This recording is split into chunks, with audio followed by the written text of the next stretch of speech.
కృష్ణాలో కూడా ఏమంటాడు 500 చాలని రేవంత్ రెడ్డి అన్నాడు. ఉత్తమ్ కుమార్ రెడ్డి నిన్న మాట్లాడినప్పుడు ఏమన్నాడో చూడండి.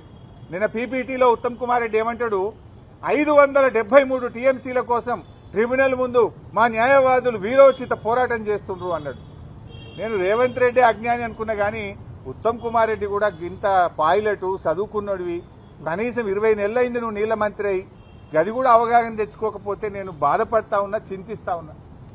ఎందుకు ఈ మాట అంటున్నా అంటే, ట్రిబ్యునల్ ముందు మన అడ్వకేట్లు 763 టీఎంసీలకు వాదనలు వినిపిస్తున్నారు. తెలంగాణ హక్కు 763 టీఎంసీలని ట్రిబ్యునల్ ముందు కృష్ణానది హక్కుల కోసం మన న్యాయవాదులు, మన ఇరిగేషన్ శాఖ పోరాటం చేస్తే 500 చాలని ముఖ్యమంత్రి అంటాడు, 573 చాలని నీళ్ల మంత్రి అంటాడు. మీరు అసలు ఏం మాట్లాడుతున్నారు? అంటే మీ మాటలు ఈ రాష్ట్ర ప్రయోజనాలకు గొడ్డలి పెట్టు, నష్టం జరుగుతాయి ఈ రాష్ట్రానికి, అన్యాయం చేస్తా ఉన్నారు ఈ రాష్ట్రానికి. ఏంది మీరు అసలు చంద్రబాబు నాయుడు చెప్పినట్టు పని చేస్తుండ్రా, ఈ రాష్ట్రం కోసం పని చేస్తుండ్రా? 500 చాలు, 573 చాలు అనేటువంటి మాటలు అజ్ఞానంతో కూడినటువంటి మాటలు.